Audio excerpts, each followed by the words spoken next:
저 앞에 에어컨을 트세요. 그 앞에 에어컨을. 저 앞에 에어컨을 트세요. 저거 트시면 돼요.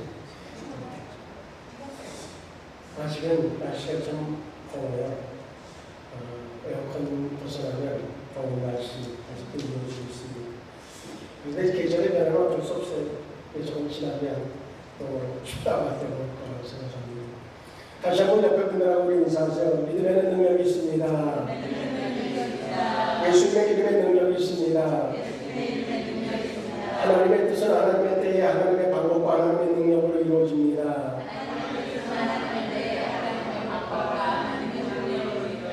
아멘. 그래 될 줄로 믿습니다. 지난주에는 그런 말씀을 드렸습니다. 5년 후라고 하는 것을 이렇게 생각해 볼 때에 내가 어떤 모습이면 좋겠느냐 하는 것에 대한 어떤 기대감, 소망, 그것 또한 그것이 우리에게 어떤 표대가 되어지는 그런 그 삶에 대한 어떤 자기 그림에 대한 말씀을 드렸습니다. 지금의 모습이어도 괜찮을까? 또 부정적인 생각이 만약에 있다고 하면 사실은 내일 일은 우리가 모른다고 하잖아요. 모른다는 얘기는 뭔가 정말 부정적인 그늘이 이렇게 덮쳐오기도 하지만 그러나 아주 소망적인 모습도 분명히 있습니다. 오늘 본문의 말씀을 통해서는 무슨 생각을 하려고 하냐면 우리의 미래에 대해서 5년 후에 대한 얘기를 지난주에 했습니다. 그리고 또 5년 후 10년 그리고 20년 후에 대하여서 우리는 막연한 생각이 아니라 확실함을 향해서 가자고 하는 겁니다. 오늘 본문의 말씀은 바울이 이제 이야기한 이 이야기의 내용을 보면 막연한 게 아닙니다. 아주 확실한 것, 자기는 정말 그 확실한 것을 쫓아가고 그것을 이루기 위해서 그것을 성취하기 위해서 자기는 지금 가고 있다라고 표현을 해주고 있어요. 막연하게 그냥 그랬으면 좋겠어 라고 하는 생각으로 살아가는 사람하고 확신 가지고 그것을 성취하기 위해서 나는 오늘 이렇게 해야 돼 라고 생각하고 그것을 결단하고 행함으로 옮기는 사람하고는 5년 후 완벽하게 다른 모습에 자리에 서 있을 것은 분명하다고 하는 겁니다. 빅터 프랭클이라고 하는 사람이 이런 얘기를 했어요. 인간에게 정말로 필요한 것은 아무런 긴장 없는 삶을 살아가는 게 아니라 가치 있는 목표를 이루기 위해서 고군분투하는 것이다. 어떻게든 긴장을 없애는 게 필요한 것이 아니다. 인간에게는 자신이 이루어낼 의미 있는 사명이 필요하다. 그렇게 얘기합니다. 그러니까 5년 후에 자기 비전을 성취하기 위해서 오늘 내가 땀을 흘리는 것은 가치가 있습니다. 하나님이 계획하심을 성취하기 위해서 오늘 내가 몸으로는 육신으로는 하고 싶은 요소들이 있어도 그것을 절제하고 정말 그 목표를 하나님의 뜻을 이루기 위해서 내가 다른 것에 훈련을 하고 그것을 위해서 내가 땀을 흘린다고 하는 것, 그것은 의미가 있다고 하는 말씀입니다. 우리는 다시 한번 궁금증을 일으킵니다.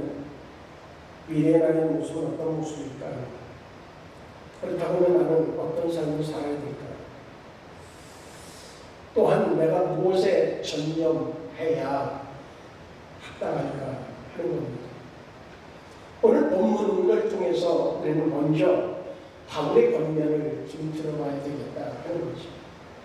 바울은 그리스도인의 삶의 목적과 방향은 명확해야 된다고 하는 사실을 얘기해 주고 있어요. 그것이 명확해지면 우선적으로는 과거에 얽매이지 말아야 됩니다.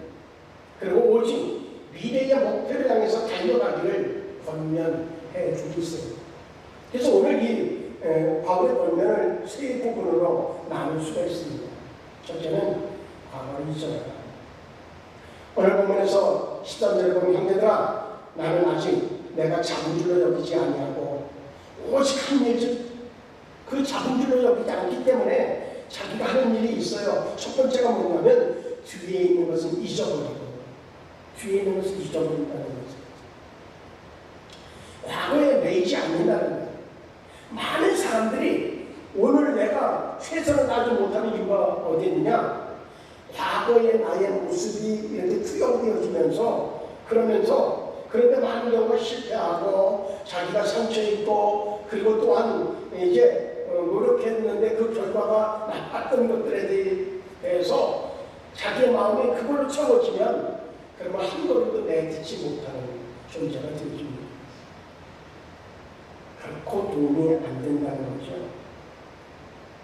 바울은 그래서 그게 중요하지 않다. 중요하지 않은 것은 아니에요. 그런데 중요한 건 바울은 지난 주에도 말씀드린 것처럼 내일의 미래를 위해서 오늘 작은 실수를 오히려 기뻐하는 겁니다. 아니 아주 큰 실수 실패까지도 역시 오히려 기뻐하라는 거예요. 왜 그러냐면 오늘의 큰 실패가 내일의 성공을 위한 밑거름이 되어질 수 있게 충분하기 때문입니다. 경험학적으로 봐도 역시 또 다른 실패를 막을 수 있는 그러한 방법이기 때문에 그 실패에 낙심할 것이 아니라 오히려 그것을 기뻐할 수 있는 어떤 생각의 전환이 필요하다고 하는 말씀을 이미 지난주에 말씀을 드렸습니다. 오늘 본문에 바울의 권면 첫째는 바울이 잊어버려라. 왜? 그것이 결국 미래로 나아가는 데에 장애가 되기 때문이라는 겁니다. 근데 그렇기 때문이라기보다는 가장 본질적인 부분에 있어서는 바울은 그리스도 안에서 우리는 새로운 피조물이 되어졌기 때문이라는 겁니다. 새로운 피조물. 이제 나 혼자의 삶의 싸움이 아니라 하나님이 나와 함께 하시고 나를 인도하실 뿐만 아니라 주님께서 우리와 함께 하시고 성령을 통하여서 우리에게 매 순간마다 지혜와 능력을 주시기 때문에 우리 이제 전혀 다른 존재가 되어져 있다는 말씀이죠. 그래서 과거의 짐을 내려놓고 새로운 삶을 향해서 도전해가는 그런 존재가 바로 우리 여야 된다고 하는 거죠. 바울은 과거에 대해서 사람들과 많았던 사람입니다. 그런 줄 법적으로도 바리새인이었었죠. 열심으로는 교회를 핍박하는 자였었죠. 회심 이후에는 수많은 교회를 세운 그러한 위대한, 어찌 보면 위대하다고 하는 단어를 붙여도 손색이 없을 만큼 그런 사도였습니다.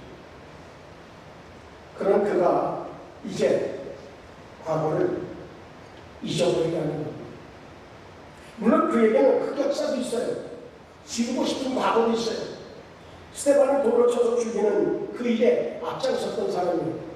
그런가 하면 교회를 핍박하는 데에 아주 앞장섰던 사람이었기 때문에 그것은 그에게 흑역사였어요. 그것조차도 역시 그가 미래를 향해 가는 데에 도움이 되지 않으면 미래로 오라는 겁니다. 달리기 선수가요, 막 뛰다가 가끔 보면 자기가 1등이니까 자꾸 뒤를 돌아보는 선수가 있어요. 그 선수는 얼마 후가 되면 다른 선수들에 의해서 추월당할 게 분명해요. 그리고 심지어는 넘어지기까지 할 거예요. 뒤를 돌아보는 순간 속도는 감소되어지고 뒤를 돌아보는 순간 균형은 잊어버려서 놓쳐서 그래서 넘어지기까지 한단 말이죠. 혹시라도 과거에 뭔가 내가 말한 것, 내가 행한 것들로 인하여서 지금 지장을 받고 있다고 하면 과감하게 잊어버리십시오. 하나님이 원치 않는 일이고 우리는 새로운 피조물이 되어졌다고 하는 사실입니다. 그와 함께 두 번째 보면은 뭐예요? 앞으로 향해 나가는 겁니다. 오늘 본문에서 과거 뒤에 있는 것을 잊어버리고 앞에 있는 것을 잡으려고 달려가는 자라고 하는 사실을 이야기해 주고 있습니다. 성공을 지향하는 것이 아니라 앞으로 향해 가는, 정말 과거로 돌아가는 것이 아니라 앞으로 달려가는 그러한 선수처럼 우리는 앞으로 달려가야 된다는 거죠. 거기에는 분명히 꼬린 지점이 있습니다. 마라톤이 42.25km, 그것이 어떤 마의 그런 거리라고 그렇게 표현하죠. 그 목표가 있어요. 그 목표를 향해서 앞으로 향해 달려가는 그 선수가 온전한 그러한 경기자 속에 선수일 것이 분명합니다. 근데 여기 한 가지를 더 바울은 얘기하고 있어요. 푯대를 향하여서 라고 하는 겁니다. 오늘 보면 이제 14절에 보면 푯대를 향하여 그리스도 예수 안에서 하나님이 위에서 부르신 부름의 상을 위하여 달려간다. 그렇게 말씀합니다. 그는 분명히 하나님께서 그 목표를 향해서 예수님이 인도하시고 계획하신 그 길을 따라가면 하나님께서 우리에게 상을 예비해 놓고 기다리고 계시다고 하는 거죠. 그것을 바라보고 그것을 향해서 달려가는 자, 그가 바로 우리 모두여야 된다고 하는 말씀을 해주고 있어요. 그래서 이 부분 바울이 이야기한 이야기를 과거를 이제 잊어버리고 그리고 앞을 향해서 그리고 어떤 푯대를 다시 얘기하면 정말 하나님께서 부름의 상을 위하여 준비해 놓으신 그것을 향하여서 그것을 머리로 그리면서 달려가는 자, 그가 바로 우리가 되어져야 한다고 하면, 그렇다고 하면 우리 실제적인 삶 속에서 어떤 모습이 필요할까 하는 것들이 오늘 본문의 내용입니다. 막연함이 아닌 확실함을 향해서 달려가는 삶의 주인공으로서의 우리 성수 성도들은 어떤 삶을 살아내야 될까? 우선적으로 보면요, 20년 동안 진료에 충실했던 의사들이 이제 딱 의대로 졸업해서 그래서 인턴으로 들어온 그러한 그 의대생들을 이렇게 바라보면서 그들이 이런 생각을 한다는 거예요. 어떤 생각이냐면 자신의 모습을 이렇게 뒤를 돌아보고 지금 현재의 모습을 지켜보면서 이전과 내가 다르지 않다고 하는 뭔가 발전적이고 진보적인 그러한 모습을 지니지 못하고 제자리에 머물러 있는 듯한 그러한 생각을 갖는다는 겁니다. 왜 그런가 하면 그저 매일 동일한 스케줄로 동일한 그러한 어떤 그 진료를 해나가는 그것에 익숙해지다 보니까 아주 자동화 시스템이 돌아가듯이 그렇게 되어지면서 자기가 그 옛날 20년 전에 그 자리에서 머물러서 계속 돌아가고 있는 자신을 발견하고 있다고 하는 겁니다. 그래서 자기 후배들에게는 그런 권면을 한다는 거예요. 의도적인 연습을 요청한다고 하는 거죠. 의도적인 연습. 뭔가 정말 제자리에 머무르지 않기 위해서는 의도적으로 자꾸 새로운 것에 도전해가는 그런 모습을 취하지 않으면 우리는 익숙함에 그것이 편안함으로 연결되어지면서 우리의 자리는 전혀 변함없이 제자리를 계속 돌게 되어진다고 하는 이야기입니다. 자동성이라고 그것을 얘기하죠. 또 우리의 언어로 하는 습관이라고 하는 표현을 사용하게 되어집니다. 그러다 보면 미래에 대한 생각들은 자꾸 소멸되어지고 그리고 하루하루 그냥 지나면 그것으로 만족하는 이가 되어진다고 하는 겁니다. 처음에 의사로서의 출발은 그것이 아니었음에도 불구하고 그것이 익숙해지고 자동화가 되어지고 습관화되어지면서는 그냥 하루하루 지나면서 먹고 사는 것에 불편함 없으면 그것이 전부인 것으로 바뀌어지게 되어지면 삶의 의미를 잊어버리게 되어진다는 사실입니다. 그래서 우리는 늘 자꾸 자기 스스로를 개발시켜야 돼요. 그게 뭔가면 미래의 자신을 설정하고 그것을 위해서 끊임없이 오늘을 살아야 된다는 거죠. 현재를 이끄는 것은 미래가 되어야 된다는 거예요. 미래의 내가 이런 모습이 되어지기 위해서 나는 오늘을 살아야 되겠다라고 하는 생각이 우리에게 끊임없이 반복되지 않는 한 우리는 제자리 걸음하는 존재가 되어질 수밖에 없어요. 제가 내가도 말씀드렸습니다만 어느 날 이제 시간을 가기 위해서 그래서 교회에서 출발해서 이렇게 길을 건너려고 건널목에 서 있었어요.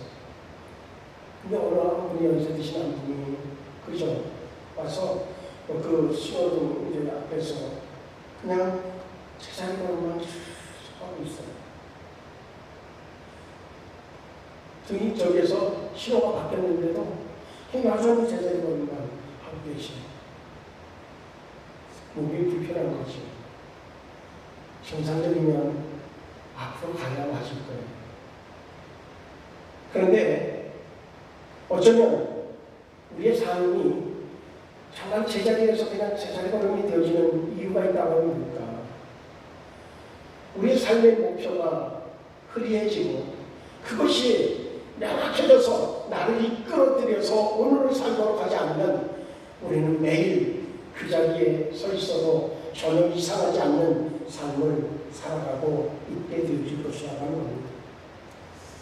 그래서 아리스토텔레스라고 하는 사람은 무슨 얘기를 하느냐면 그는 그가 연구한 것을 가지고서 이제 4대 원인론이라고 하는 것을 개발했어요. 그중 네 번째 원인론이 뭔가 하면 목적 원인이라고 하는 거예요. 목적. 사람은 목적을 명확하게 하지 않으면 언제든지 퇴보할 수밖에 없다는 겁니다. 제자리에 있을 수밖에 없다는 거죠. 그것은 가정도 역시 마찬가지고 교회도 역시 마찬가지일 것입니다. 우리 사회도 역시 마찬가지일 거예요. 제자리에 있으면 목적이 명확하지 않으면 우리는 늘상 그 자리에서 그저 자족하는, 그 만족하는 그것으로 이제 둔화되어지는 삶이 되어질 수밖에 없다고 하는 것을 우리는 깊이 생각해야 되겠다는 겁니다. 콥이라고 하는 사람의 말에 의하면 우리는 먼저 정신적인 창조가 먼저 이루어져야 되고 그 다음에 물리적인 창조가 뒤를 따른다는, 다시 얘기하면 먼저 생각이 앞서가야지 되지, 그래야 자동적으로 행동이 나아갈 수밖에 없다는 거예요. 생각을 자꾸 앞을 내다보고 하는 행동에 어떤 그 생각의 훈련을 우리는 절실하게 필요하고 있다고 합니다. 그런데 우리가 왜 그걸 못하느냐? 이유 중에 하나는 뭐냐면 내가 5년과 되어도 뻔할 것이라고 하는 생각입니다. 나이도 먹었고 내가 지금 할 수 있는 것도 없고 능력의 제한도 생겼고 그러니까 5년과 되어졌을 때에 더 퇴보하면 퇴보했지 더 나아질 것이라고 하는 생각을 못하는 거예요. 그런데 우리가 기억해야 될 것이 있습니다.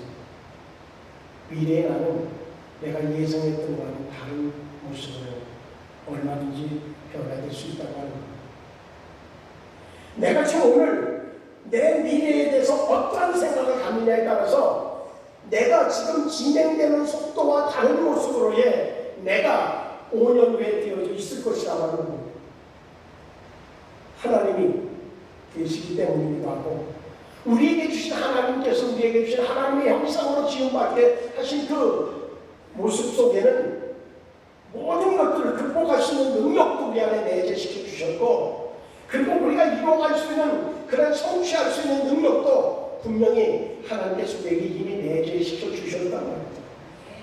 그런데 우리 스스로가 자꾸 이제 제한하는 거예요. 내가 지금까지 살아온 경험을 봐도 그렇고 또 여러 가지 실패의 경험도 그것들이 자꾸 나로 하여금 미래의 나에 대해서 예상을 자꾸 후퇴시키는 예상을 하게 만든다고 하는 것이 불행의 요소라고 하는 겁니다. 10년 후에 우리의 모습은 달라져야 됩니다. 그 달라지는 모습이 퇴보의 모습으로가 아니라 완성의 모습으로의 달려감이 되어져야 합당하다고 하는 것이죠. 어떤 사람들은 얘기하죠. 좋은 표현으로 늙어가는 것이 아니라 연걸어간다, 익어간다 그렇게 표시하잖아요. 그렇게 이야기하면서도 우리는 자꾸 늙어가고 있단 말이죠. 이제 주님이 부르시는 그 목표 지점이 다 되면 될수록 우리는 더 최선을 다해야 될 거예요.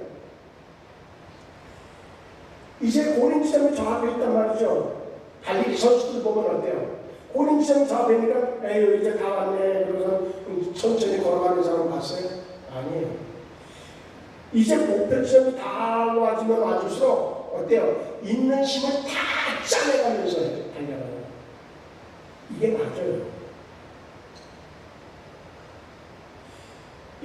텐션이 다 됐기 때문에 그리고 내가 보니까 등수가 이제 저기서 저 앞으로 다 지나가고 나는 저 뒤에 사람이 별로 없는 것이 느껴졌기 때문에 이제 포기하고 걸어간다. 그 선수는 다음부터 출전할 자격이 없어요.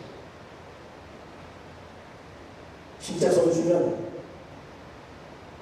이제 고린점이 보여질수록 아주 숨이 크게 날 정도로 그렇게 있는 힘을 내서 죽으심을 내서 거기 가서 마지막 에너지가 딱 멈춰서 그래서 푹 쓰러질 만큼의 다른 길이 필요해요. 그래서 제가 늘 말씀드리잖아요. 달리기를 하고 꼬린점에 와가지고선 막 저기서 운동량을 한 바퀴 더 도는 선수는 그 선수는 어쩌면 선수 자격이 없어요. 그 에너지를 그 전에 다 쏟았어야지. 그 전에 다 쏟아가지고 거기 딱 도착하면 에너지가 제대로 보관되어져야 진짜 선수입니다.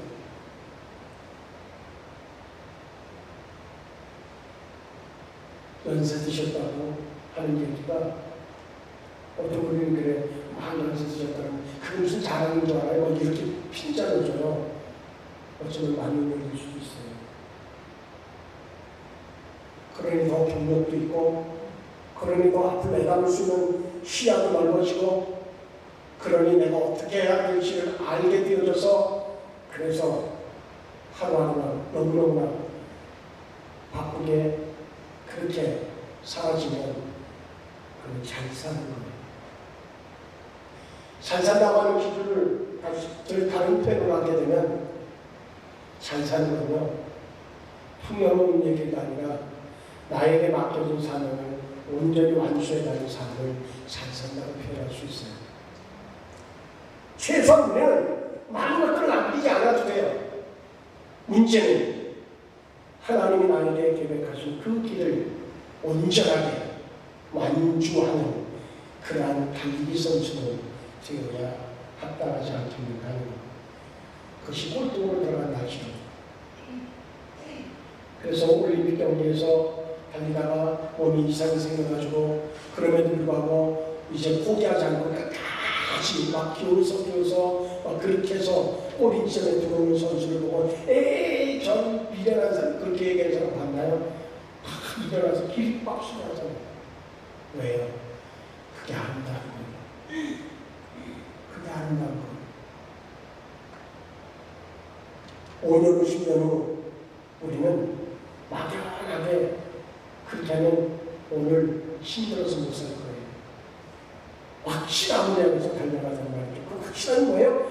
하나님께서 부름의 삶을 위하여서 준비해놓고 우리를 기다리고 계시다고 말이죠. 그것을 우리가 바라보고 가자는 거예요. 그래서 지난주에 제가 말씀드린 예화 하나 있습니다. 막스 프랭크 생물학적 인공분해학 연구소의 과학자들이 실험한 내용에 대해 말씀드렸어요. 거기에 이제 연구에 참여하는 사람들을 데리고 숲속으로 들어가가지고 한 가지만 지시했다는 거잖아요. 안내 표지판 하나도 없이 한 가지 직선으로만 가라. 얼마 지나고 나서 다른 분을 다시 모아가지고서 당신이 직선으로 잘 갔느냐고 다들 나는 똑바로 직선으로 갔다고 해요. 그런데 그 GPS를 가지고 분석해 보니까 똑바로 간다고 하는데 뺑글뺑글 돌고 있었다는 거죠. 왜 그러냐? 목표가 없으면 그래요. 목표가 없으면 결국은 그저 돌고.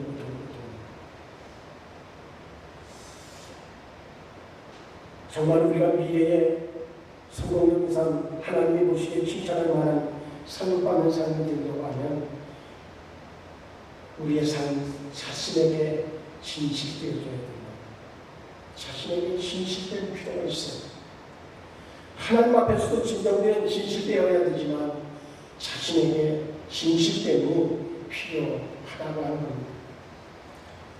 이제 내가 내 스스로의 미래의 삶을 이루기 위해서 우리에게 필요한 것이 있어요. 스티브 잡스는 참 잘하잖아요. 스티브 잡스가 이런 얘기를 남겼어요. 단순함이 복잡함보다 더 어려울 수 있다. 생각을 명료하게 다듬어 단순하게 만들기 위해 열심히 노력해야 한다. 노력 끝에는 보람이 있다. 단순한 생각에 두었다라면 삶도 옮길 수 있기 때문이다. 그런 얘기예요. 다시 얘기하면 이제 머리가 복잡한 사람은요 아무것도 못해요. 우리는 무슨 훈련을 지금부터 나이가 60이 넘고 70이 넘었을 때에 그러면 어때요? 급한 마음 때문에 막 이것 떼야 되고 저것 떼야 되고 더 복잡해지죠. 그럼 왕창하다가 기력기소에서 주저앉아버려요. 이제 연세가 들면 들수록 무슨 훈련을 먼저 해야 되냐면 잘라내는 훈련, 제거하는 훈련부터 해야 돼요. 그래서 단순화시키는 작업이 필요해요. 1997년도에 스티브 잡스가 애플에 복귀를 했어요. 그때의 회사의 사정은 아주 파산 위기에 직면해 있었어요. 1996년 4분기 애플의 매출은 30%로 폭락을 했어요. 그때의 마이크로소프트사는 이제 시장을 완전히 컴퓨터 시장을 아주 점령해서 그래서 뭔가 아주 최고의 고가를 누릴 때 그런데 애플은 12년 만에 아주 최악으로 떨어지죠.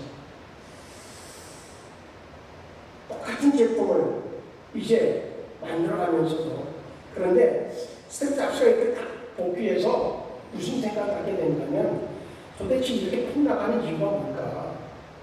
그 이유를 분석해 봤어요. 그러다가 그가 결단 내린 것이 있어요. 그게 뭔가면 거의 유사한 제품인데 유사한 제품을 10가지 이상 만들었더라는 거예요. 제가 가만히 생각해 봤어요. 내가 지금 이 애플에서 생산되어지는 그런 제품을 친구가 야 제품 하나 나에게 소개해줘. 그러면 내가 어떤 제품을 소개해줘야 될까 생각해보니까 딱 떠오르는 게 없는 거예요. 왜? 비슷한 게 10가지가 넘고 12가지가 되어지니까 뭘 소개해야 되지? 그런 생각을 갖게 됩니다. 그때부터는 전략을 바꿨어요. 조금 제품들을 비교해서 조금 기능이 떨어지고 이런 것들은 폐기 처분시키고 그리고 몇 개만 남으면 4개만 다 남겼어요. 인적에서 제품이 숫자가 많으니까 그 인력도 8,000명이나 되더라는 거죠. 5,000명으로 줄였어요. 그리고서 4개에 아주 집중을 하고 났더니 그 다음에 실적이 확 올라가더라고요. 그는 83년도에 이제 펩시콜라 CEO였었던 존 스컬리라고 하는 사람을 이제 영입을 해드립니다. 영입하면서 그 스컬리에게 잡스가 뭐라고 얘기하냐면 당신 설탕물이나 이렇게 팔아가면서 평생 이렇게 살다가 죽을 거냐. 그것보다는 많은 사람들에게 의미를 주고 미래를 이렇게 준비할 수 있도록 만들어주는 의미 있는 일에 나하고 함께 힘을 합할 생각은 없느냐. 그 조건 제시에 이 존 스컬리가 동의할 수밖에 없었어요. 펩시콜라를 팔아서 물론 생산성은 높여서 그래서 수입을 많이 볼지 모르지만 그러나 그것이 미래를 위한 그런 많은 사람들에게 공헌시킬 수 있는 그러한 제품은 아니라고 하는 판단을 하게 되어졌어요. 잡스는 2가지를 애플의 어떤 생산만 그리고 그 회사의 어떤 비전을 가지고 있습니다. 하나는 단순화. 그것은 집중력을 얘기하죠. 그와 함께 의미 있는 일, 가치, 그것을 어떤 기업의 그 사명으로 설정하게 되어졌습니다. 이것은 어떻게 보면 우리에게 참 중요합니다. 나이가 먹으면서 이것저것 다 할 수 있는 능력의 한계를 느끼게 되어져요. 그러면 우리는 내가 지금 신경을 써야 되는 부분을 중요한 것에 목표를 설정해서 이룰 수 있는 그것에 집중하는 것이 필요합니다. 필요 없는 낭비되어지는 시간, 에너지는 제거하는 그 작업이 필요해요. 그와 함께 이게 정말 가치가 있느냐라고 하는 것에 우리는 중점을 둬야 되겠다 하는 겁니다. 정말 가치 있는 삶. 이제 남은 시간들만큼은 우리가 가치 있는 삶에 비중을 둘 필요가 있지 않겠냐는 겁니다. 우리가 할 수 있는 것이 예전에는 10개였다고 하면 이제는 점점 그 힘의 축적이 정말 축소가 되어지면서 6개뿐이 우리가 가지고 운영할 수 없는 상황이 우리 모두에게 주어질 수밖에 없어요. 나중에는 2개뿐인 남은 것이 없을 수도 있어요. 그것을 가지고 우리는 무엇을 해야 됩니까? 가치라고 하는 것에 초점을 둬야 합당하지 않겠느냐는 겁니다. 최대한 있는 힘을 집중하고 그리고 가치 있는 일에 그 가치 있는 일은 뭐겠어요? 하나님이 나를 부르신 목적이 뭐냐? 어쩌면 여기 있는 대부분의 성도들에게 필요한 것일 겁니다. 하나님이 나를 부르신 목적이 뭐냐? 내가 마지막까지 쏟아 부어야 되는 것은 무엇인가? 가치 있는 일은 무엇인가? 왜 그분이 지금 상을 준비하고 지금 기다리고 계시기 때문에 점점 보여진단 말이죠. 그분이 서 계신 모습이 이제 점점 멀리서 보이다가 조그맣게 보이다가 점점 크게 보여져요. 무슨 의미예요? 이제 그분 만날 날이 가까워지고 있다는 거예요. 그러면 우리에게 오직 한 가지만 생각해야 돼요. 성령이 나에게 의도하는 그것을 나는 집중하고 있는가, 100% 거기에 쏟아내고 있는가. 그렇다고 하면 막연한 것이 아니라 그 확실한 건 뭔가, 내가 해야 되는 그 확실한 건 뭔가, 그것을 끊임없이 자꾸 설정하고 그것을 더 명확하게 나가면서 그것을 향해서 달려가는 아주 사력을 다하는, 마지막 그 지점에 섰을 때에는 에너지가 제로로 탁 떨어져서 배터리가 제로로 완전히 소진되어져서 그래서 푹 주저앉을 만한 그 정도로 전력을 쏟는 그것이 우리가 되어야 되지 않습니까? 사날이 얼마 남지 않았는데도 여전히 뭔가 자녀들에게 이걸 남겨줘야 되는데 저걸 남겨줘야 되는데, 그래서 어떻게 하면 이자 더 좋은 데다가 예금을 해서 그것을 조금 더 남겨서 자녀에게 줄까, 그것이 목표라고 하면 안타까울 겁니다.